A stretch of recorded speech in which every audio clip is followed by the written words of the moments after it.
அன்புக்குரிய சகோதர சகோதரிகளே, அனைவருக்கும் அன்பின் வாழ்த்துக்கள். மீண்டுமாக இந்த ஒரு ஆராய்ச்சி வகுப்புல நம்ம கலந்து கொள்வதற்கு தேவன் கொடுத்த கிருபைக்காக நன்றிகளையும் சோத்திரங்களையும் நம்முடைய இரட்சகர் மூலமா எடுத்துக் கொள்ளலாம். ஸோ இன்றைய நாள்ல தேவனுடைய பிள்ளைகளா இருக்கக்கூடிய நாம் பார்த்துட்டு வருகிற இந்த ஒரு ரோமர் நிருபத்துடைய வேத ஆராய்ச்சி 6ஆம் அதிகாரத்துல நம்ம இருக்கிறோம்.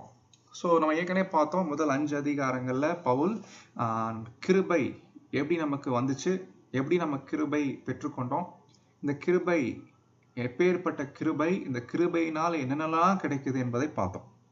இப்போ 6ஆம் அதிகாரத்துல பவுல் அவர் நுழையும் போது அவர் எப்படி ஆரம்பிக்கிறாருன்னா, கிருபை பெருகும்படிக்கு பாவத்தில் நிலை நிற்கலாமா?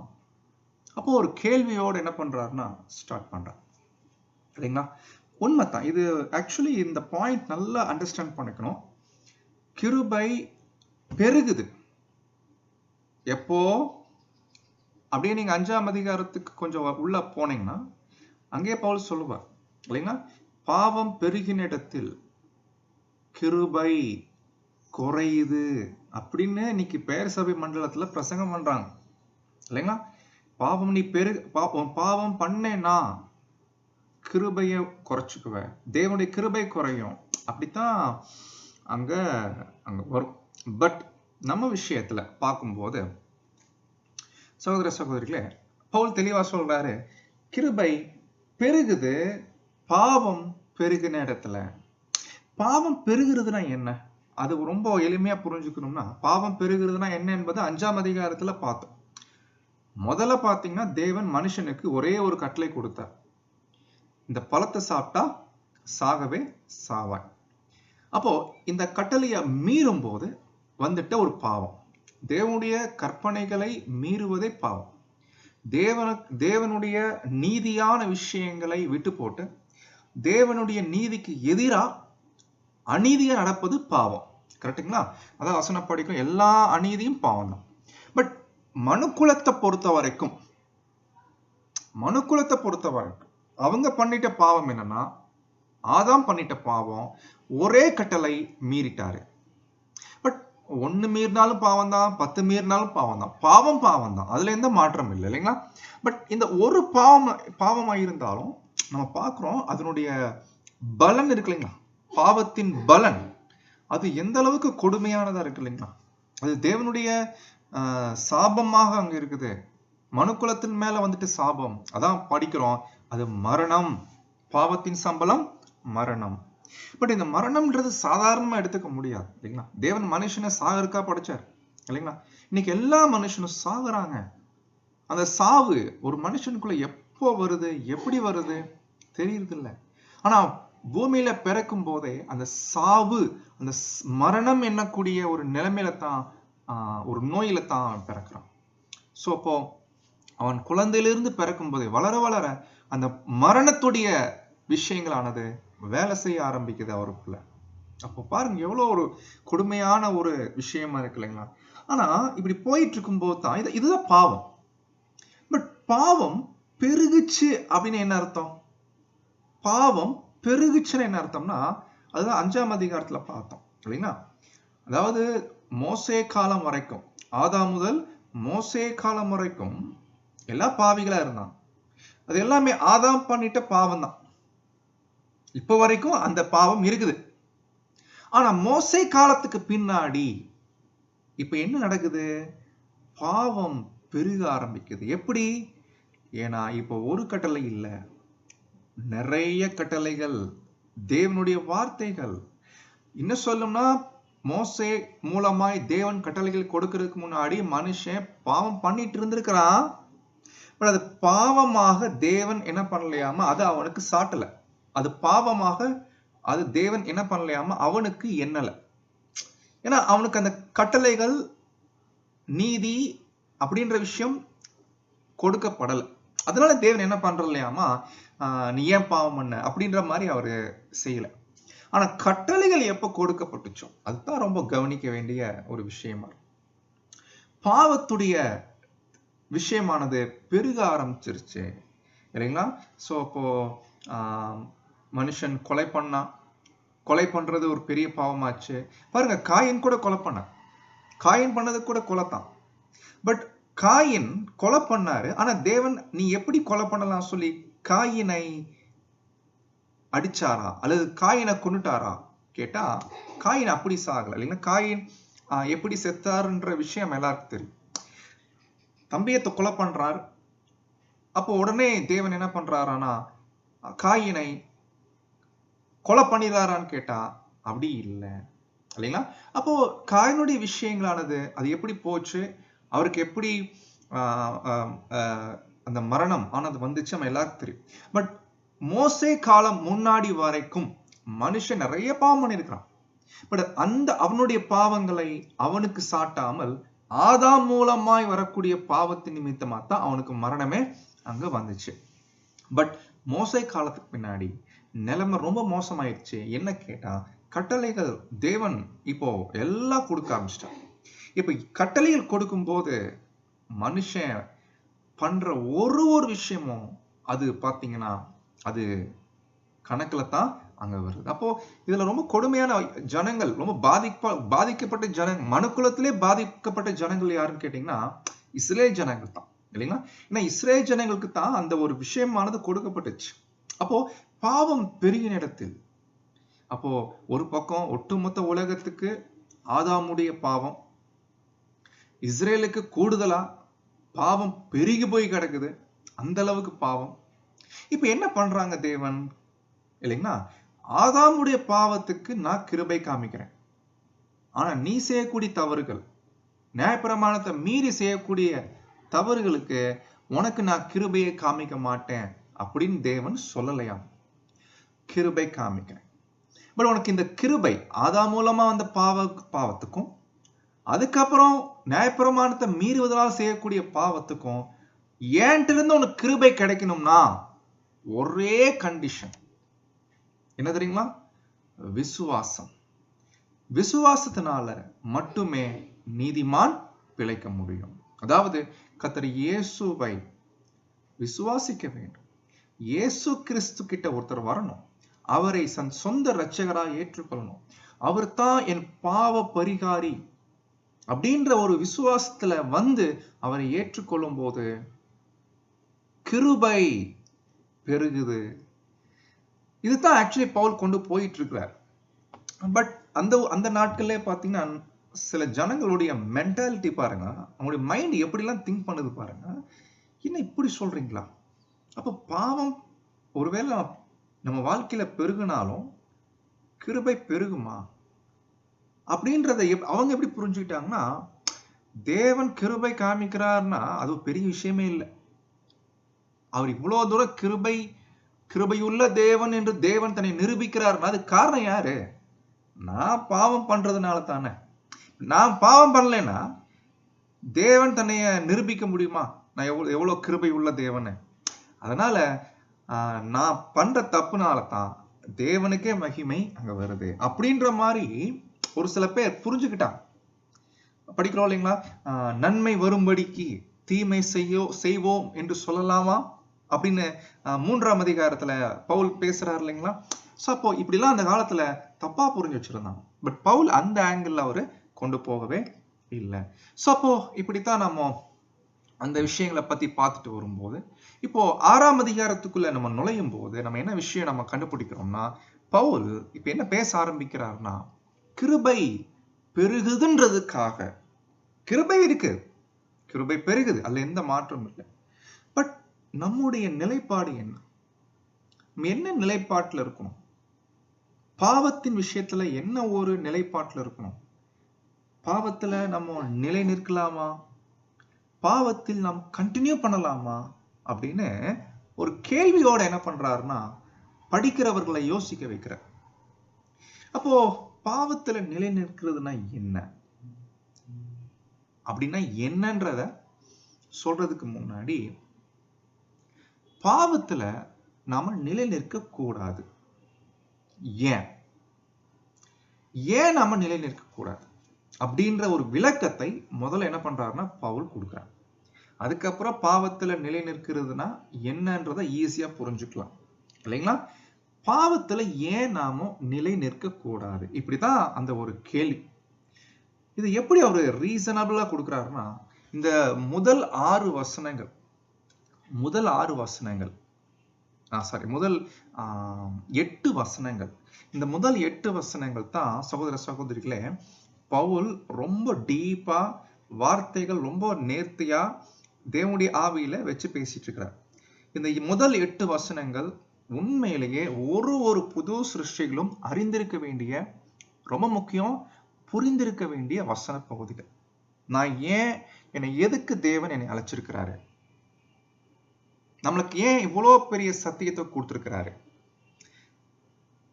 இந்த நாட்கள்ல எத்தனையோ பேர் கிடைக்காத சத்தியம் எதுக்காக எனக்கு கிடைச்சிருக்குது, நான் ஏன் சபை வாய்ப்புக்காக அழைக்கப்பட்டிருக்கிறேன், நோக்கம் என்ன, அந்த நோக்கம் என்ன, அதுதான் இந்த 8 வசனங்கள் இல்லைங்களா?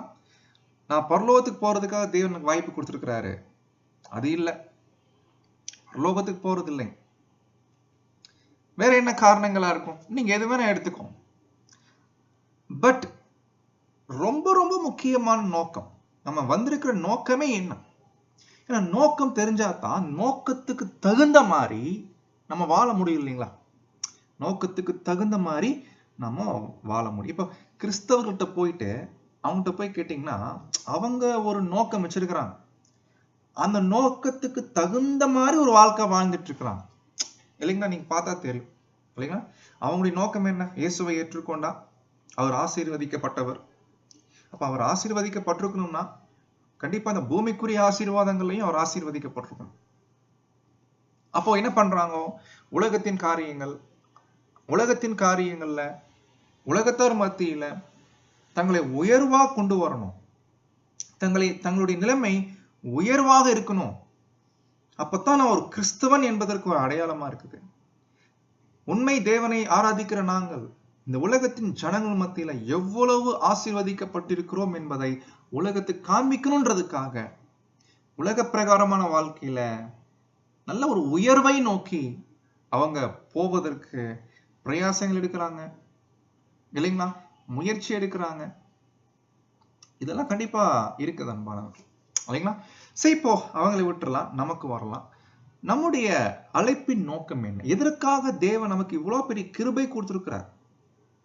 இந்த கிருபை கொடுத்ததற்கான நோக்கம் என்ன? அதுதான் அப்போ அந்த 8 வசனங்கள்ல அங்க பேசுறாரு. நம்ம ஏற்கனவே கடந்த வாரங்கள்ல விவரமா பார்த்திருக்கிறோம். ரொம்ப விவரமா பார்த்ததுனால மைண்ட்ல இருக்காது.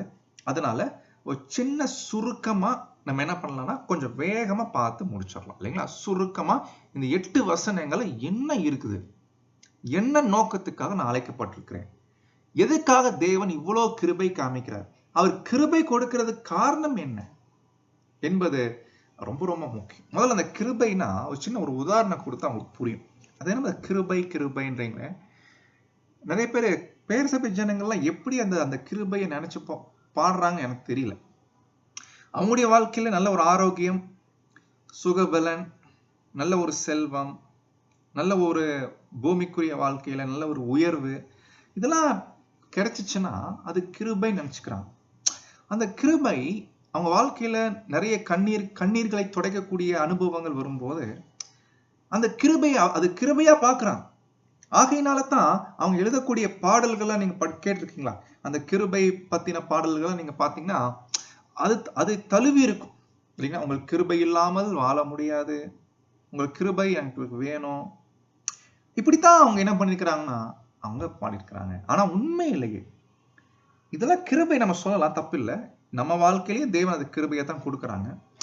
பட் ரியல் கிருபை என்ன? அதுதான் ரொம்ப முக்கியம். தேவன்றிருந்து வரக்கூடிய ரியல் சொல்றதோட டாப் மோஸ்ட் நம்பர் 1, இதுக்கப்புறம் தான் மற்றது எல்லாமே. மற்றது கூட கிடைக்காம கூட போகலாம், ஆனா இது கண்டிப்பா இருக்காம இருக்கக்கூடாது. இந்த கிருபை கண்டிப்பா இருக்கும் இல்லைங்களா? ஒருவேளை உலகத்துல சுகம் கிடைக்காம இருக்கலாம், இல்ல நல்ல ஒரு ஆரோக்கியம் கிடைக்காம இருக்கலாம், இல்ல நல்ல ஒரு உயர்வு கிடைக்காம இருக்கலாம், அது பிரச்சனை இல்லை, அது கிடைக்கலாம் கூட பரவாயில்ல. ஆனா இந்த கிருபை வேணும் அன்பானவர்களே. அது என்ன கிருபை? நம்ம எல்லாருக்கும் தெரியும். கர்த்தர் இயேசு மூலமாய் அவருடைய விலையேறப்பட்ட இரத்தத்தினால நம்முடைய பாவங்களை தேவன் மன்னிக்கிறது. இது ஏதோ ஆதாமுடைய பாவத்தை மன்னிக்கிறது மட்டுமல்ல, அதுக்கப்புறம் நம்ம செய்யக்கூடிய தவறுகளை தேவன் என்ன பண்றாரு தெரியுங்களா? பொறுத்து கொள்றாரு இல்லைங்களா? இது எப்படி புரிஞ்சுக்கலாம்னா, தேவனை பத்தி நம்ம நிறைய ஸ்டடி பண்ணலாம். பாருங்க, இப்ப இஸ்ரேல் ஜனங்கள்லாம் தெரியும். அவங்களுடைய ஹிஸ்டரி பார்த்தீங்கன்னா முரண்டு பிடிச்ச ஜனங்கள், வழங்கா கழுத்துள்ள ஜனங்கள் இல்லைங்களா? ரொம்ப அடிக்கடி முறுமுறுக்கிற ஜனங்கள். அவங்க லைஃப் ஹிஸ்டரியெல்லாம் நீங்க படிச்சு பார்த்தீங்கன்னா ரொம்ப ஆச்சரியமா இருக்கும். ஆனா இப்படிப்பட்ட ஜனங்களை கூட தேவன் என்ன பண்றது இல்லையாம கைவிடாம, வனாந்திரத்தில் அழிக்கப்பட்ட ஜனங்கள் உட்பட அவங்க எல்லாரையும் என்ன பண்ண போறாரு? ராஜ்யத்துல உயிர் தெழுப்ப போறாரு இல்லைங்களா? உயிர் தெழுப்பி அவங்களை ஆசீர்வதிக்க போறாரு இல்லைங்களா? என்ன காரணம் நினைக்கிறீங்க? எதுக்கு தேவன் இந்த இஸ்ரேல் ஜனங்கள் விஷயத்துல இவ்வளவு அக்கறை காமிக்கிறாரு? என்ன காரணம்? இவங்களை டோட்டலா அழிச்சிடலாம் இல்லைங்களா? எதுக்கு இவங்களை தேவன் இப்படி பண்ணிட்டு இருக்கிறாரு கேட்டா ஒரே ஒரு காரணம் தான். ஆபிரகாம பார்க்கிறார் தேவன். இவங்கள ஆபிரகாமின் பிள்ளைகள், ஆபிரகாம் மூலமாய் வாக்குத்தத்தம் பெற்றிருக்கக்கூடிய ஜனங்கள். தேவன் ஆபிரகாமுக்கு பண்ணிட்ட வாக்குத்தத்தம் இருக்கா இல்லைங்களா? அதை பார்க்கிறார் தேவன். அதை பார்க்கிறாரு. அதனால்தான் என்ன பண்றது இல்லையாம தேவன் இந்த ஜனங்களை விடுறது இல்லைங்களா? சிக்ஷிக்கிறாரு, புறஜாதிமத்தை துரத்துனாலும் மறுபடியும் கொண்டு வந்துடுறாரு. அதுக்கப்புறம் ஜனங்கள் பாருங்க, ராஜ்யத்துல இவங்களை வச்சுதான் உலகத்தை என்ன பண்ண போறாருங்க? தேவனுடைய வசனமே அங்கிருந்தா புறப்பட போகுது, இஸ்ரேல் இருந்தா புறப்பட போகுது. அப்போ இதுக்கு என்ன காரணம்? இந்த ஜனங்கள் அவ்வளவு நல்ல ஜனங்களா கேட்டா அப்படி இல்லை. எல்லாமே தேவனுடைய கிருபை. ஆபிரகாம பார்க்கிறதுனால, ஆபிரகாமுக்கு தேவன் பண்ணிட்ட வாக்கு. இஸ்ரேல் ஜனங்கள் விஷயத்திலே தேவன் இவ்வளவு பண்றாரு இல்லைங்களா? நினைச்சு பாருங்க நம்ம விஷயத்துல. இப்ப நம்ம விஷயத்துல அன்பானவர்களே, நம்ம எவ்வளவு தப்பு பண்றோம். தப்புனா நம்ம ஏற்கனவே பார்த்திருக்கிறோம், தப்பு பண்றதுலே பல வகை இருக்குங்க. வேணும்னு பண்றது, விரும்பி பண்றது, அதை பத்தி நம்ம இங்க பேசல. நம்ம பேசுறது எல்லாமே வேணும்னு பண்றது. பட் சில சூழ்நிலைகள், நம்ம சுத்தி இருக்கக்கூடிய காரணிகள், அதனால தூண்டப்பட்டு, அதனால நம்ம ரொம்ப சில நேரங்கள்ல பாதி விருப்பம் ஆயிட்டு, சில நேரங்கள்ல அந்த வஞ்சனைக்குள்ள மாட்டிக்கிட்டு, இல்ல சாத்தானுடைய திடீர் தாக்குதல்களை மாட்டிட்டு அந்த பாவத்தை நம்ம பண்ணிடுறோம். அது என்ன விஷயமா இருக்கட்டும். ஆனா நினைச்சு பாருங்க, தேவன் நம்முடைய பாவங்களுக்கு தக்கதான் செய்யறது இல்லையாமா. அதுக்கு என்ன காரணம் தெரியுங்களா? ஏன்னா நம்ம விஷயத்துல தேவன் ஆக்சுவலி யார பாக்குறாரு தெரியுங்களா? நம்ம விஷயத்துல யார பாக்குறாருன்னா இயேசுவை பாக்குறாரு. இயேசுவை பார்க்கிறார் ஒரு முறை. இல்லைன்னா அவர் வாங்கிட்ட தழும்புகள், அவர் வாங்கிட்ட அடி. ஆக்சுவலி நான் இயேசு சொல்றது நான் யார சொல்றேன்னா, இந்த பூமியில 2000 வருஷத்துக்கு முன்னாடி ஒருத்தர் வாழ்ந்தார். இதே பூமியில ஒரு மனுஷனா இந்த பூமியில வாழ்ந்த ஒரு நபர். அவர் பேரு யேசுவா. அவர் இப்போ இல்லை. ஆக்சுவலி அவரை பார்க்க முடியாது நம்ம. ஏன்னா அவரு மனுஷன் ஆகிய இயேசு நோ மோர். அந்த நபரை உலகத்தார் ஒருவேளை பார்க்க விரும்புறாங்க அப்படின்னா வாய்ப்பு இல்லை. ஆனா அவருடைய பாடி தேவன் காமிப்பாரு, உலகத்தின் எல்லா ஜனங்களும் காமிப்பாரு, எல்லா தூதர்கள் கூட பார்க்க போறாங்க, நம்ம கூட பார்க்க போறோம். ஆவிக்குரிய ஒரு உயிர்த்தெழுதல் வந்த பின்னாடி யாருப்பா அவர்? நமக்காக அந்த மரிச்ச அந்த நபர் யார்? நமக்காக பாடுபட்டு நமக்காக ஜீவனை கொடுத்த அந்த மனுஷன் யார்? இத்தனைக்கும் அது பார்க்க போறோம். ரொம்ப இன்ட்ரெஸ்டிங் என்னன்னா, இது நம்ம எப்படி பார்க்க போறோம்னா, இயேசு கிறிஸ்துவோடு கூட இருந்துகிட்டே பார்க்க போறோம். இயேசுவோடு இருந்துகிட்டே அவருடைய பாடிய, அது என்ன பாடினா மனுஷனுடைய பாடி, மனுஷீக அவருடைய சரீரம். அப்போ கர்த்தர்கிட்ட கேட்போம், ஆண்டவரே நீங்க இந்த பாடியிலே நீங்க வாழ்ந்தீங்க, இந்த பூமியில நீங்களா இந்த பாடியில இருந்துகிட்டு எவ்வளோ அடி வாங்கி எங்களுக்காக மட்டும் இல்ல, ஒட்டுமொத்த உலகத்தின் மக்களுக்காக ஜீவன் கொடுத்திருக்கிறீங்க, எங்களுக்காக பாவ நிவர்த்தி ஆயிருக்கிறீங்க. அப்போ கர்த்தரே நமக்கு சொல்லி தருவார், எக்ஸ்பிளைன் பண்ணுவார் இல்லைங்களா? எப்படிலாம் இது இருந்துச்சு, என்ன விஷயம், அந்த 3 வருடங்கள் அவர் வாங்கிட்ட ஒரு மனுஷனா இருந்து அவர் வாங்கிட்ட அனுபவங்கள் கண்டிப்பா இயேசுக்கு எல்லாம் தெரியும். ஏன்னா அவர் ஆவிக்குரிய நிலைமையில் இருக்கிறாரு, வேற ஒரு பாடியில இருக்கிறாரு, ஆவிக்குரிய தெய்வீக சரீரத்துல இருக்கிறாரு. பட் என்னதான் இருந்துட்டாலும் இயேசு இந்த பூமியில மனுஷனா இருந்தார் இல்லைங்களா? அந்த மனுஷனாக இயேசுவை உலகம் ஒருபோதும் காணாது. ஏன்னா உலகத்துக்காக தன் ஜீவனை கொடுத்துட்டாரு. அந்த இயேசுவை நம்முடைய தேவன் பார்க்கிறதுனா ஒரே காரணத்தினால தான் அன்பானவர்களே, இன்னைக்கு நீங்களும் நானும் பழச்சிட்டு இருக்கிறோம், நீங்களும் நானும் தப்பிச்சுட்டு இருக்கிறோம். அதான் உண்மை. நினைச்சு பாருங்க, நம்மளே எப்படி இருக்கும் போது, தேவன் நம்ம விஷயத்துல இப்படி இருக்கும் போது, நம்முடைய உடன் சகோதர சகோதரிகள் ஒருவேளை நமக்கு எதிராக சில காரியங்களை பண்றாங்கன்னா, உடன் சகோதர சகோதரிகள் மட்டும் இல்லைங்க, உலகத்தாருக்கும் எடுத்துக்கோங்க, உலகத்தாரே எடுத்துக்கோங்க. அவங்க பண்ணக்கூடிய கஷ்டங்கள், அவங்க கொடுக்கக்கூடிய தீமைகள், அவங்க செய்யக்கூடிய தப்புகள் நமக்கு எதிரா நம்ம எதுக்கு கோவப்படணும், எதுக்கு நாம போயிட்டு ரியாக்ட் பண்ணணும், எதுக்கு நாம அதை பெருசா எடுத்துக்கணும்? ராஜ்யத்துல இன்னைக்கு நம்ம இயேசுவை ஏற்றுக்கொண்டிருக்கிறோம், நாளைக்கு உலகத்துல எல்லா ஜனங்களும் ஏற்றுக்கொள்ள போறாங்க நம்முடைய ஆண்டவரை. அப்போ அவர்களும் இயேசு கிறிஸ்துவை விசுவாசிக்கக்கூடிய நபர்களாக மாற போறாங்க இல்லைங்களா? அப்படிப்பட்ட பார்வை இன்னைக்கு நாம அவங்கள பார்க்க வேண்டியது அவசியமா இருக்கு. அப்படி பார்த்தோம்னா அவங்க செய்யக்கூடிய தவறுகள், அவங்க செய்யக்கூடிய இழைக்கக்கூடிய தீமைகளை நம்ம என்ன பண்ண மாட்டோம்னா சகிச்சிட்டு இருப்போம், சகிச்சிருவோம். அதை நம்ம பெருசா எடுத்துக்க மாட்டோம், ஜஸ்ட் சகிப்போம். சரி, நீங்க என்ன வேணா பண்ணிக்கோ. இந்த ஒரு மென்டாலிட்டி நமக்கு வளர்த்து கொள்ள வேண்டியது அவசியமா இருக்குது. அப்போ இதுதான் பவுல் அங்க சொல்லும் போது, இப்படியாக இவ்வளவு பெரிய கிருபை பெற்ற நாம் கர்த்தர் இயேசு மூலமாய், அவர் மூலமாய் இவ்வளவு கிருபை வாங்கிட்ட நாம் புரிஞ்சுக்கோங்க, எதற்காக இந்த கிருபையை வாங்கியிருக்கிறோம். பவுல் அந்த 8 வசனங்கள்ல சொல்றாரு. வேகமா போறேன், கவனிங்க. நான் வெறும் வசனம் தான் படிக்க போறோம், பட் கவனம் தான் ரொம்ப முக்கியம்.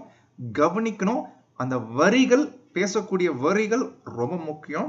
ஏன்னா இது சரியா உள்வாங்கலைன்னா வேற மாதிரி புரிஞ்சுக்குவோம், அதனால தான் நம்ம கவனிக்கிறோம். சோ பாருங்க, படிக்கிறேன். பாவத்துக்காக, உலகத்தின் பாவத்துக்காக நம்முடைய ஆண்டவராக இயேசு மரிச்சார். அதே போல பாவத்துக்காக மரித்த நாம் எப்படி நாம பாவத்துல வாழ முடியும்?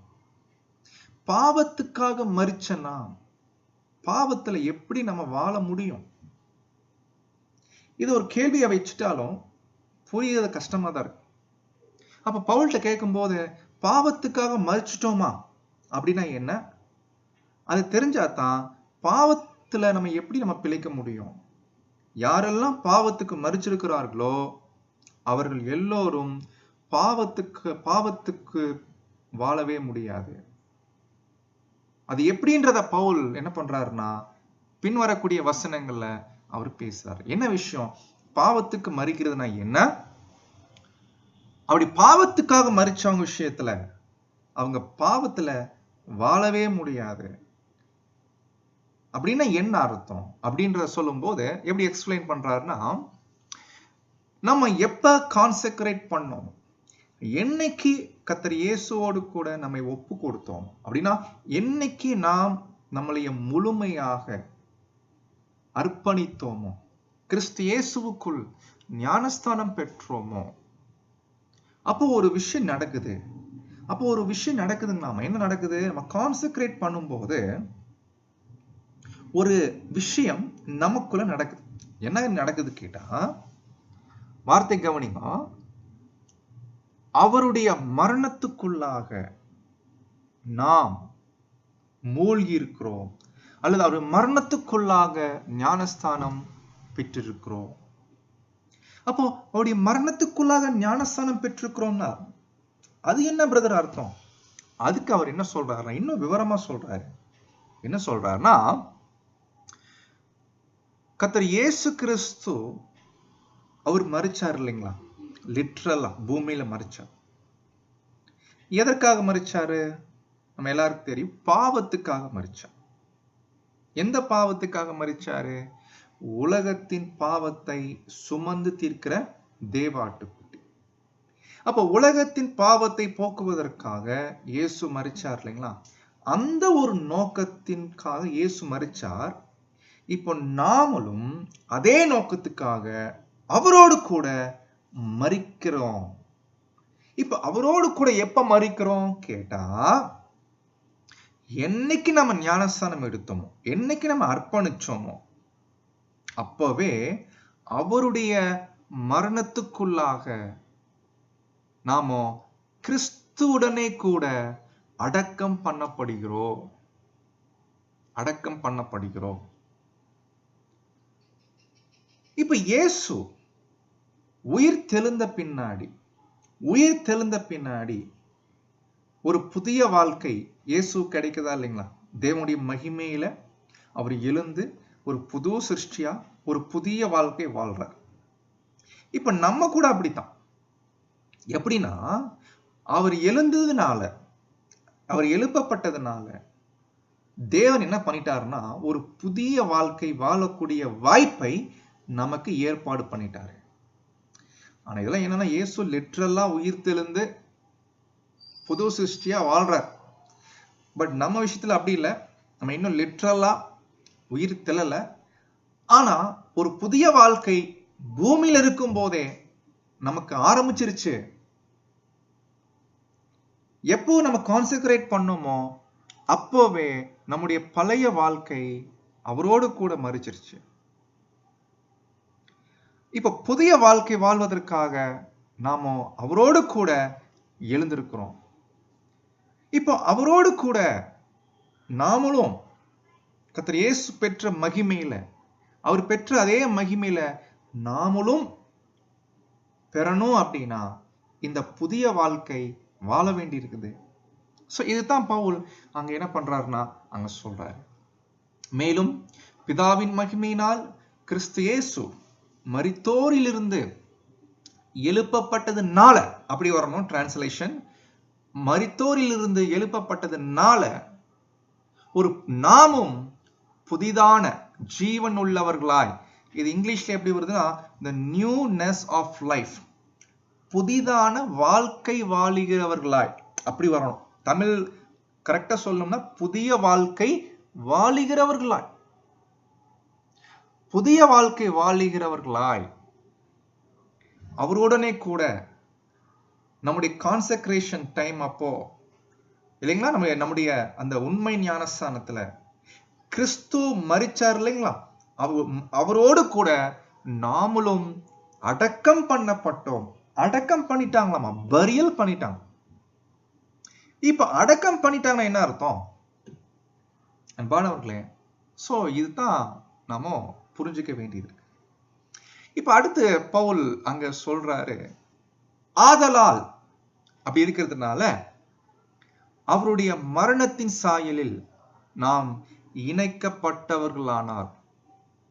இப்போ மரணத்தின் சாயல் இணைக்கப்படுறது ஏதோ நம்முடைய அர்ப்பணிப்புல ஸ்டார்ட் ஆயிடுச்சு. நம்முடைய அர்ப்பணிப்பு வாழ்க்கையில ஆரம்பிச்சிருக்கு, முடிஞ்சிருச்சு இல்ல. அர்ப்பணிப்பு அன்னைக்கு அவரோடு கூட மரிச்சாச்சு. ஆனா அந்த விஷயமானது ஏதோ ஒரு நாள் நடக்கிறது இல்ல. அது புதிய வாழ்க்கை நோக்கமே அந்த மரணத்தின் வாழ்க்கை, அனுதினமும் வாழக்கூடிய வாழ்க்கை. சோ இதுதான் நம்ம கண்டுபிடிக்கிறோம். அப்போ அவருடைய மரணத்தின் சாயலில் நாம் இணைக்கப்படும் போது கர்த்தர் இயேசு லிட்டரலா உயிர் தெழுந்தார் இல்லைங்களா மகிமையில, அதே மாதிரி நாம புதிய ஜீவன் உள்ளவர்களாய் புதிய வாழ்க்கை வாழ்ந்து நம்முடைய ஓட்டத்தை முடிக்கும் போது கர்த்தர் இயேசுடைய உயிர் தெழுதலின் சாயலில் அவர் எப்படி என்ன மகிமையில எழுந்தாரோ அதே சாயல்ல நாமளும் எழுந்திருப்போம், இணைக்கப்பட்டிருப்போம். அதனால ஒரு விஷயம் புரிஞ்சுக்கோங்க அன்பானவர்களே, நீங்க கான்செக்ரேஷன் பண்ணும்போது இயேசு மரிச்சாரியா, அந்த மரிக்கிற அந்த ஒரு நேரத்துல நீங்களும் அவரோடு கூட மரிச்சிட்டீங்க அப்படின்னு நினைச்சுக்கோங்க. அதுதான் உண்மை. தேவன் அப்படித்தான் பார்க்கிறார் நம்மளைய. தேவன் நம்மளை அப்படி பார்க்கும்போது நாமளும் நம்மளை அப்படித்தான் புரிஞ்சுக்கணும். அப்படி நீங்க மறிச்சிட்டீங்க அப்படின்னா இப்ப நீங்க வாழ்ற வாழ்க்கை ஒரு புதிய வாழ்க்கையா இருக்கணும். இந்த புதிய வாழ்க்கையின் நோக்கம் என்ன? அவருடைய மரணத்தின் சாயலில் நாம் இணைக்கப்பட வேண்டும். அதனால காலங்காலமா இந்த பாவமானது மனிதனை தன் கட்டுப்பாட்டுல வச்சிருக்கு, அடிமைப்படுத்து. நம்ம விஷயத்துல கூட பாவம், இந்த பாவம்னா ஆதாமுடைய பாவம் இல்லைங்களா? ஆதாமுடைய பாவம் எல்லா மனுஷனுக்குள்ளுமே இருக்குது. அந்த பாவத்தின் அடிமைத்தனத்துல தான் எல்லாருமே இருக்கிறாங்க. நம்ம கூட பாத்தீங்கன்னா இந்த பாவமானது அடிமைப்பட்டு இருந்துச்சு. ஆனா நீங்க என்னைக்கு கர்த்தரோடு கூட அடக்கம் பண்ணப்பட்டீங்களோ, கர்த்தரோடு கூட மரிச்சீங்களோ, கர்த்தரோடு கூட சிலுவையில் அறையப்பட்டீங்களோ, அந்த டைம்லயே உங்க பழைய பாவத்துக்கு அடிமையா இருந்த உங்க பழைய வாழ்க்கை, பாவத்துக்கு அடிமையா இருந்த உங்க பழைய வாழ்க்கை ஒரு முடிவுக்கு வந்துருச்சு. ஏன்னா நீங்க அவரோடு கூட மரிச்சிட்டீங்க. உடைய அர்த்தம் என்ன? பாவம் உயிரோடு இருக்க மனுஷனை ஆளுகை பண்ணும். செத்த மனுஷனை அந்த பாவம் ஒண்ணும் பண்ணாது. ஏன்னா செத்து போயிட்டானா அந்த பாவம் அவனுக்குள்ள என்ன பண்ணாது? எந்த வேலையுமே கிரியையுமே செய்ய முடியாது இல்லைங்களா? அந்த மாதிரி நம்ம விஷயத்துல பாவம் இனி நம்மளைய என்ன பண்ண முடியாது? அது அடிமைப்படுத்த முடியாது. தமிழ்ல ஊழியம் போட்டிருக்கு, பாவத்துக்கு ஊழியம் செய்யாதபடி. அப்படி வரக்கூடாது. பாவம் நம்மை அடிமைப்படுத்தப்படாதபடி. அப்போ பாவத்தின் அடிமையிலிருந்து ஒரு முற்றுப்புள்ளி வச்சாச்சு. இனி பாவம் நமக்கு அடிமை இல்லை, பாவத்துக்கு நம்ம அடிமை இல்லை. எப்போ? கான்செக்ரேட் பண்ண நேரத்துல. கான்செக்ரேட் பண்ணும்போது பாவத்திலிருந்து, அடிமைத்தனத்திலிருந்து விடுதலை கிடைச்சிருச்சு. அப்போ கண்டிப்பா அடுத்த கேள்வி வரும், அது எப்படிங்க செத்து போனத்தானே ஒரு மனுஷனுக்கு பாவத்தில் அடிமைத்தனத்திலிருந்து விடுதலை கிடைக்கும்? செத்து போன பின்னாடி பாவத்தின் உடைய கிரியைகள் ஒண்ணும் பண்ண முடியாது இல்லைங்களா? அதுதானே பவுல் சொல்றாரு இல்லைங்களா? பாவத்துக்கு மரித்தவன் பாவத்துக்கு விடுதலையாக்கப்பட்டிருக்கிறான். இதானே அர்த்தம். பட் நம்ம விஷயத்துல நம்ம இன்னும் லிட்டரலா சாகல, ஆனா செத்துட்டோம் அவரோடு கூட அர்ப்பணிப்புல. மாணவர்களே, தேவன் அப்படித்தான் நம்மளை பார்க்கிறாராமா, நாமளும் அப்படித்தான் புரிஞ்சுக்கணுமாம். அப்படின்னா நம்ம விஷயத்துல ஆதாமுடைய பாவம் இருக்கு இல்லைங்களா? அந்த பாவத்தினுடைய ஆளுகை, அடிமைத்தனம் நம்ம கிட்ட இல்லையாம். நம்மளைய பாவத்தின் அடிமை நமக்கு இல்லை, நம்ம அடிமை இல்லை, பாவத்துக்கு நம்ம அடிமையே இல்லை. ஒரு காலத்துல இருந்தோம், பட் கான்செக்ரேட் பண்ண உடனே அந்த அடிமைத்தனம் இல்லையாம. அப்ப தேவன் பார்வையில நம்ம எப்படி தெரிகிறோம்? மற்ற மனுஷங்க மாதிரி நம்ம பாவிகளாக தெரியுறது இல்லை. மற்ற மனுஷங்க எல்லாரும் தேவன் பார்வையில பாவிகளா இருக்கிறாங்க. பட் நாம் தேவன் பார்வையில நாம எப்படி இருக்கிறோம்னா பாவிகளாவே இல்லை. இது ரொம்ப ஆச்சரியமான ஒரு விஷயம். இது எப்படி கிடைக்குது? உண்மையா கான்செக்ரேட் பண்ணியிருக்கும் போது, கர்த்தரோடு கூட நாம் சிலுவையில அறையப்பட்டிருந்தா அப்படித்தான் நடக்குது. அப்போ அடுத்து நமக்கு என்ன கிடைக்க போகுது கேட்டா, அவருடைய உயிர்த்தெழுதலின் சாயல் கிடைக்க போகுது. பட் அது எப்ப கிடைக்குது? அது எப்ப கிடைக்குது இல்லைங்களா கேட்டா, எப்போ நான் புதிதான வாழ்க்கை வாழ துவங்கி அதை முடிக்கிறோமோ அப்பதான் அது கிடைக்கும். அப்ப அது கிடைக்கிற வரைக்கும் நாம வாழ வேண்டிய வாழ்க்கை புரிஞ்சுக்கணும். பாவத்துக்கு மரிச்சாச்சு, பாவத்துக்காக மரிச்சாச்சு. அப்படின்னா கர்த்தர் இயேசு உலகத்தின் பாவத்தை நிவர்த்தி செய்வதற்காக மரிச்சார் இல்லைங்களா? அதே போல அந்த ஒரு பெரிய வாய்ப்புல நமக்கு ஒரு பெரிய பங்கு கொடுத்துட்டாரு. உலகத்தின் பாவத்தை நீக்குவதற்காக. இப்ப நம்ம பாவம் ஆல்ரெடி கர்த்தர் இயேசு மூலமா என்னாக்கப்பட்டுருச்சுங்க, விடுதலை கிடைச்சிருச்சு. ஆதாமுடைய பாவத்திலிருந்து நமக்கு விடுதலை கிடைச்சிருச்சு. நீ யாருக்கு விடுதலை கிடைக்கணும்? உலகத்துக்கு கிடைக்கணும். உலகத்துக்கு கிடைக்கணும்னா தேவ ஏற்பாடு என்ன? காளை பலியினால ஆட்டுக்கடாவுடைய பலி முதல்ல என்ன ஆகணும்? சுத்திகரிக்கப்படும். ஆட்டுக்கடாவுடைய பலி சுத்திகரிக்கப்படும் போதுதான், இப்ப ஆட்டுக்கடா பலி செலுத்தப்படும் போது அந்த இரத்தமானது என்னாக்கப்படுது? தெளிக்கப்படுது. அதே போலதான் நம்ம விஷயத்துல கூட கர்த்தர் இயேசு மூலமாய் அந்த கிருபைய முதல்ல நம்ம வாங்கிக்கிறோம். வாங்கிட்ட நாமோ இப்ப நம்ம வாழக்கூடிய வாழ்க்கை நோக்கமே உலகத்தின் பாவத்தை நிவர்த்தி பண்றதுக்கான வாழ்க்கை. அதான் புதிதான வாழ்க்கை. இதுதான் அவருடைய மரணத்தின் சாயல். அவருடைய மரணத்தின் சாயல்னா என்ன சொல்லும்போது, கர்த்தர் இயேசு பாவத்துக்காக மரிச்சாரு. உலகத்தின் பாவத்துக்காக மரிச்சார். அதே போல நாமளும் அப்படிப்பட்ட மரணத்தின் சாயல்ல இணைக்கப்பட வேண்டியது அவசியமாக இருக்குது. அப்போ அன்பான சகோதர சகோதரிகளே, இந்த காரியங்கள் தான் நாம அங்க பார்க்கிறோம். அதனால இனி நாம் பாவத்துக்கு அடிமை கிடையாது என்பதை முதல்ல புரிஞ்சுக்கோங்க. பாவம் நம்ம விஷயத்துல அடிமைப்படுத்த முடியாது. ஏன்னா நம்முடைய பழைய வாழ்க்கை கர்த்தரோடு கூட சிலுவையில அறையப்பட்டாச்சு. இப்போ நம்ம செய்ய வேண்டியது என்னன்னா, புதிதான வாழ்க்கை வாழணும். இந்த வாழ்க்கையில மரணத்தின் சாயல்ல இணைக்கப்படணும். அப்போ 8ஆம் வருஷத்துல முடிக்கிறாரு, கிறிஸ்துவுடனே கூட நம்ம மரிச்சிட்டோம் அப்படின்னா, என்னைக்கு உண்மை கான்செக்ரேட்ல உண்மையிலே நம்ம அர்ப்பணிச்சிட்டோம் அப்படின்னா, அடுத்து நமக்கு என்ன கிடைக்க போகுது? அவரோடு கூட மகிமையில பிழைக்க போறோம். அப்ப அவரோடு கூட மகிமையில பிழைக்கணும்னா இப்ப நம்ம செய்ய வேண்டியது என்ன? நேத்து நான் மரிச்சேன், நாளைக்கு பிழைக்க போறேன்.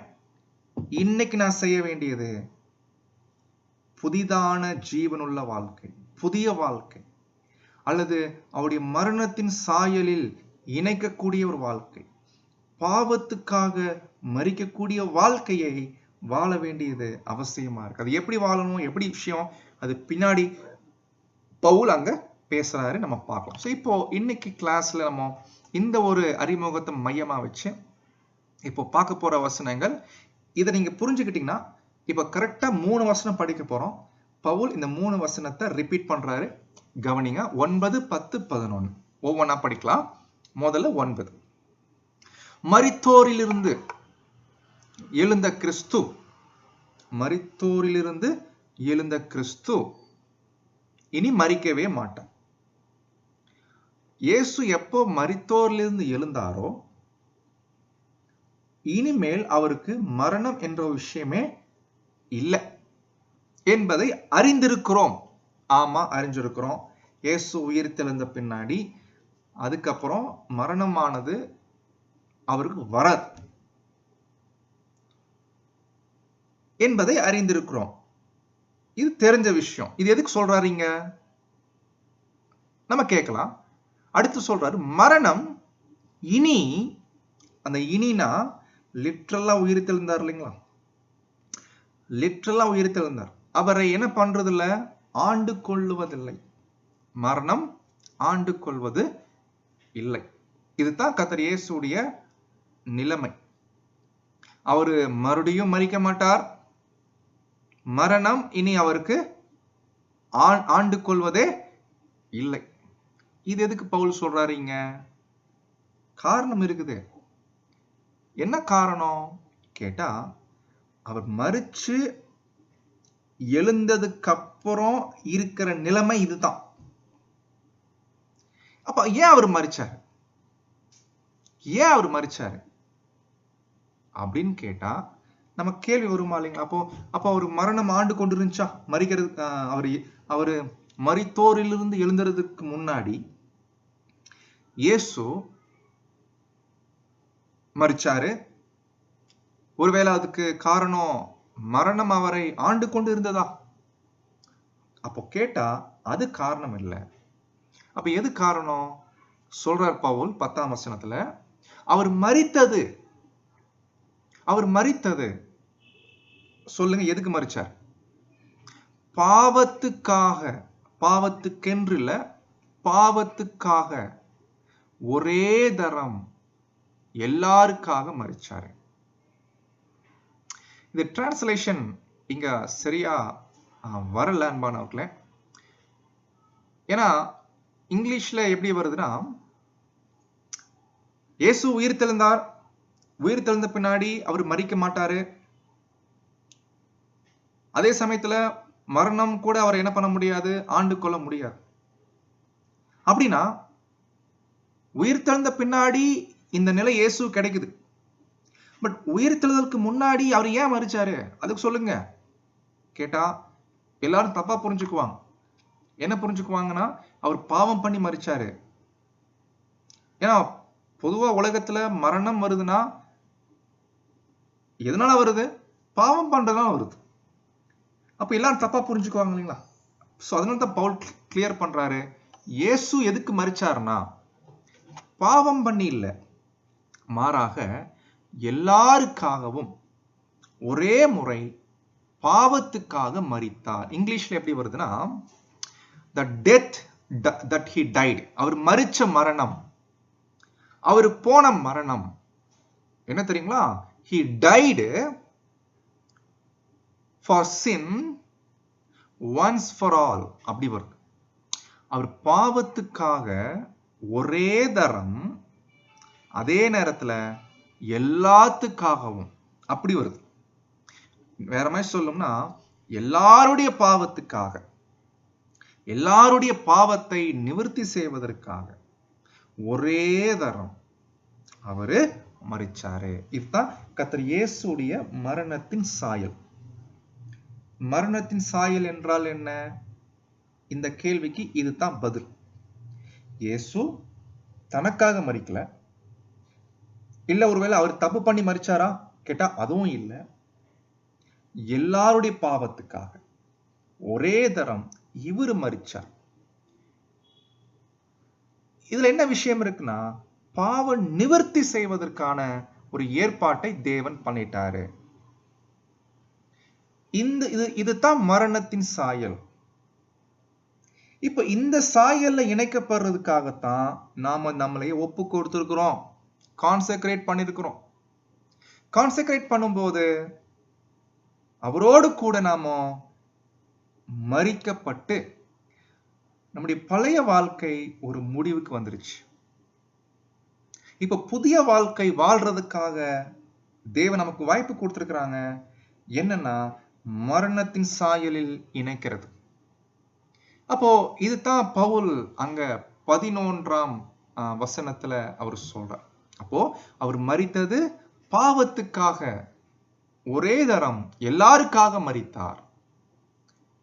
ஆனா இன்னைக்கு அவர் பிழைச்சிருக்கிறார்னா எதுக்கு நினைக்கிறீங்க? தேவனுக்கென்று பிழைத்திருக்கிறார். அது என்ன தேவனுக்கென்று பிழைத்திருக்கிறார்? ஏன்னா இயேசு மரிச்சா மட்டும் பத்தாது. மரிச்சார் அப்படின்னா பாவ நிவர்த்திக்காக ரத்தம் சிந்திட்டார். ஆனா அந்த சிந்தின ரத்தத்தை ஜனங்களுக்கு போயிட்டு நிவர்த்தி செய்யணுமா இல்லையா? பிரதான ஆசாரியன் வெளியே வந்து என்ன பண்ணணும்? ஜனங்கள் மேல ரத்தத்தை தெளிக்கணுமா இல்லைங்களா? அவரு அங்கிருந்து மகா பரிசுத்தத்தை விட்டு வெளியே வரணும், வந்து ஜனங்களுக்கு தெளிக்கணும். அப்போ அவர் என்ன அப்பதான் பாவ நிவர்த்தி ஜனங்களுக்கு கிடைக்கும் இல்லைங்களா? அது மாதிரி இயேசு உயிர் தெழுந்த காரணம் என்னன்னா, உலகத்தின் பாவ நிவர்த்திக்காக அவரு தேவனுக்கென்று அவரு பிழைக்கிறாரு. ஏன்னா தேவன் அப்படித்தான் ஏற்பாடு பண்ணிட்டார். கடைசியா 11ஆம் வசனத்தை சொல்லி முடிக்கிறாரு. அப்படியே brothers sisters, dear brothers and sisters, ஒரு விஷயம் புரிஞ்சுக்கோங்க.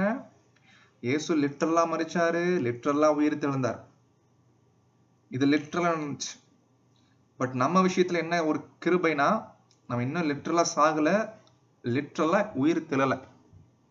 ஆனா இயேசு மரிக்கும் போதே நீங்க உங்க பழைய வாழ்க்கை மரிச்சிருச்சு. என்னைக்கு நீங்க கான்செக்ரேட் பண்ணீங்களோ அந்த டைம்ல அவரோடு கூட நீங்க மரித்தவர்களாக தேவன் உங்களை பார்க்கிறாரு. நீங்களும் உங்களை அப்படி புரிஞ்சுக்கோங்க. இல்லைங்களா? இப்போ நான் பிரதர் அருண் இல்ல, அருண் பிரதர் செத்து போயிட்டார். உங்களுக்கு தெரியுங்களா? அருண் பிரதர் செத்து போய் பல வருஷம் ஆச்சு. ராஜேந்திரன் பிரதர் கூட எப்பயோ இறந்துட்டார். சந்திரன் பிரதர் கூட எப்பயோ இறந்துட்டார். நம்ம எல்லாம் பழைய வாழ்க்கை ஓவர்.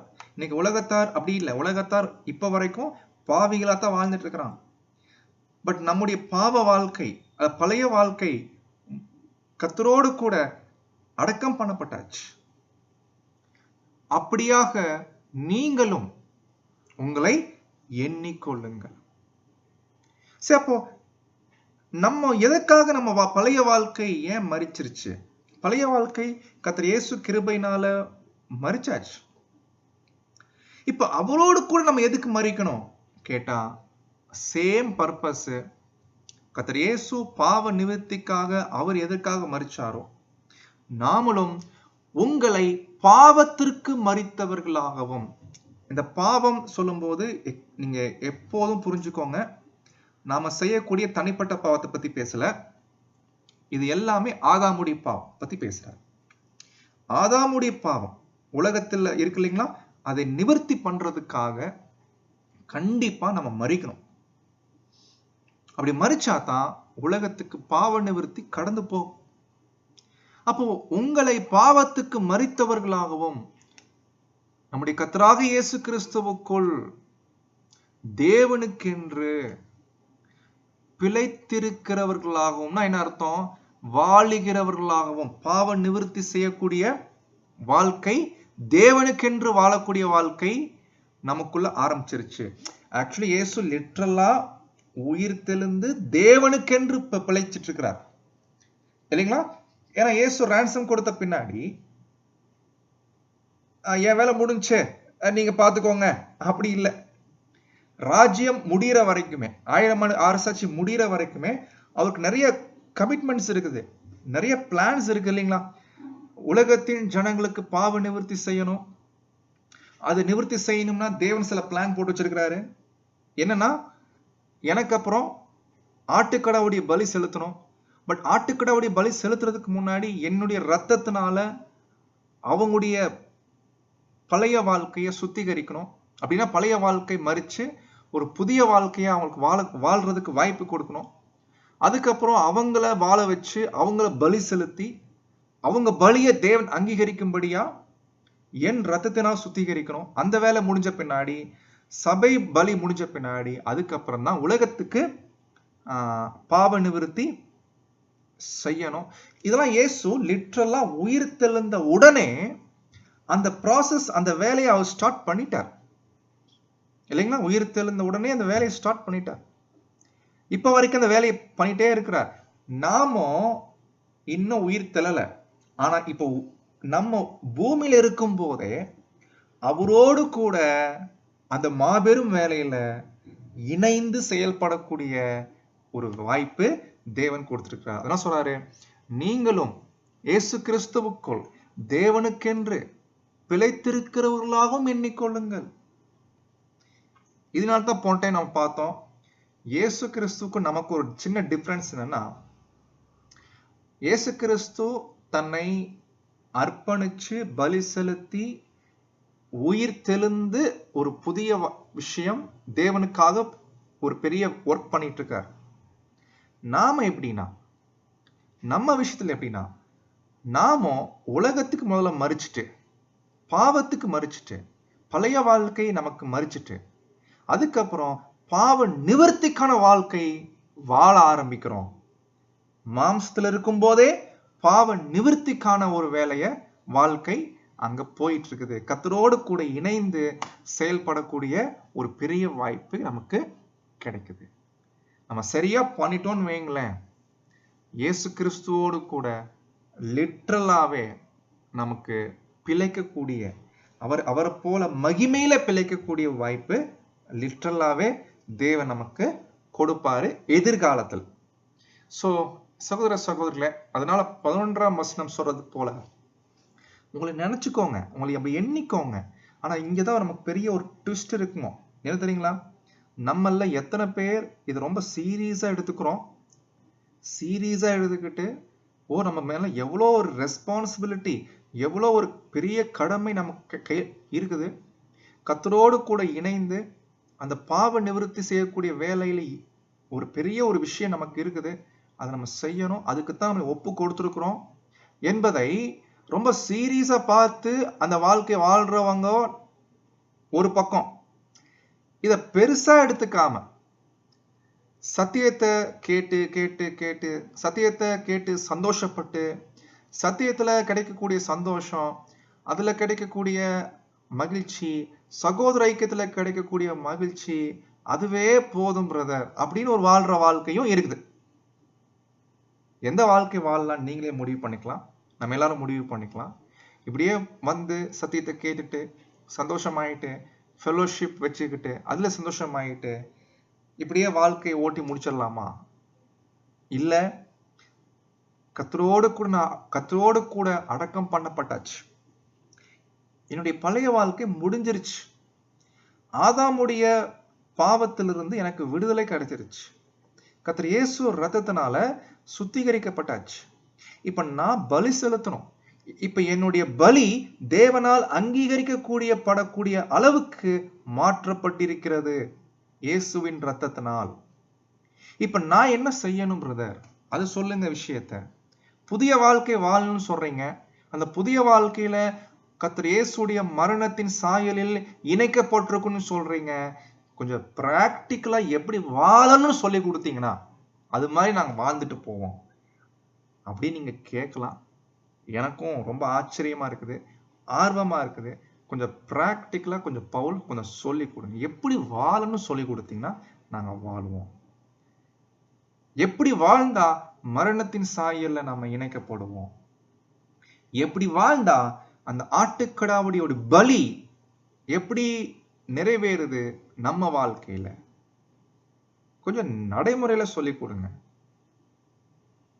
பவுல் கிட்ட கேட்டோம்னா சோ இப்ப ஆரம்பிக்கிறாரு வசனம் 12 இருந்து. அது 12 இருந்து நம்முடைய பரிசுத்தமாக்கப்படுதல், இதுவரைக்கும் நீதிமானாக்கப்படுதலை பத்தி இவ்வளவு தூரம் பேசினார் இல்லைங்களா? நீதிமானாக்கப்பட்டது ஏன், நீதிமானாக்கப்பட்டதே இதுக்குத்தான் இவ்வளவு தூரம் பேசிட்டு இதுக்கப்புறம் என்ன மாதிரி வாழ்க்கை வாழணும், இந்த வாழ்க்கையில எப்படிப்பட்ட அனுபவங்கள்லாம் வாங்க வேண்டி இருக்குது, இந்த வாழ்க்கையில என்னென்ன விஷயங்கள்லாம் இருக்குது, ரொம்ப அருமையா அவர் பேச போறாரு 12ஆம் வசனத்திலிருந்து.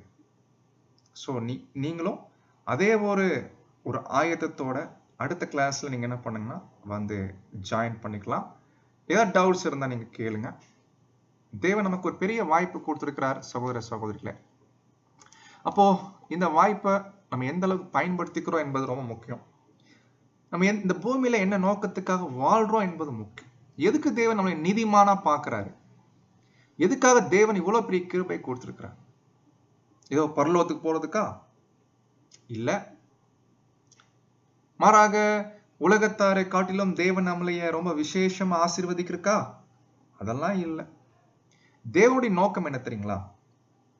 ஆபிரகாமுக்கு தேவன் சொன்னார் இல்லைங்களா, உன் சந்ததி உலகத்தை ஆசீர்வதிக்கும், உன் சந்ததிக்குள் உலகம் ஆசீர்வதிக்கப்படும். Divine plan. அந்த சந்ததி கிறிஸ்து, தலை சரீரம். இப்ப தலை தன்னுடைய வேலைய பூமிக்குரிய அந்த ஒரு பார்ட்டை முடிச்சுட்டு இப்போ அடுத்துக்கப்புறம் மற்ற வேலையை அவர் பண்ணிட்டு இருக்கிறார். காளையுடைய பலி முடிச்சுட்டு பிரதான ஆசாரியன் அடுத்த ப்ராசஸ் பண்ணிட்டு இருக்கிறார். ஆட்டுக்கடாவுடைய பலி அந்த ஒரு ப்ராசஸ் போயிட்டு இருக்குது. இப்ப நாம என்ன செய்யணும் தெரியுங்களா? அவரோடு கூட பிழைக்கணும். அவரோடு கூட பிழைக்கணும்னு என்ன அர்த்தம்? அவரு உயிர் தெழுந்து தேவனுக்கென்று வாழ்ந்துட்டு இருக்கிறார், தேவனுடைய வேலைகளை பண்ணிட்டு இருக்கிறார். நம்ம மாம்சத்துல இருந்துகிட்டு கர்த்தரோடு கூட தேவனுக்கென்று பிழைக்கணும். அன்பான சகோதர சகோதரிகளே, இது எல்லாமே கர்த்தருடைய விலையேற பெற்ற இரத்தத்தினால தான் நமக்கு கிடைக்குது இவ்வளோ பெரிய வாய்ப்பு. அன்பான சகோதர சகோதரிகளே, நம்ம இவ்வளோ பேசிட்டாலும் இவ்வளோ கேட்டுட்டாலும் கண்டிப்பா தேவனுடைய கிருபை இல்லைன்னா இந்த காரியங்கள் எல்லாமே நம்மளால புரிஞ்சுக்க முடியாது. இதுக்கு கவனம் கொடுக்க முடியாது. இதனுடைய ரெஸ்பான்சிபிலிட்டிய நம்ம தோல் மேல ஏத்த முடியாது. அதனால தொடர்ந்து தேவனுடைய கிருபையை பற்றி கொண்டு நம்ம அடுத்து முன்னேறலாம் இந்த ரோமர் நிருபத்துடைய வேத ஆராய்ச்சியில. ஏன்னா இன்னும் நம்ம வாழ்க்கையில பாதி தான் வந்திருக்கிறோம். இன்னும் அடுத்து பாதி விஷயம் பார்க்க வேண்டி இருக்குது. பவுல் அடுத்து 12ஆம் வசனத்துல இருந்து ஆரம்பிக்கிறாரு. சோ நம்ம எப்படி வாழணும், நம்ம என்ன செய்யணும் அப்படின்ற ஒரு காரியங்கள் தேவன் தான் காத்து கிருபை செய்வாராக. ஆமென்.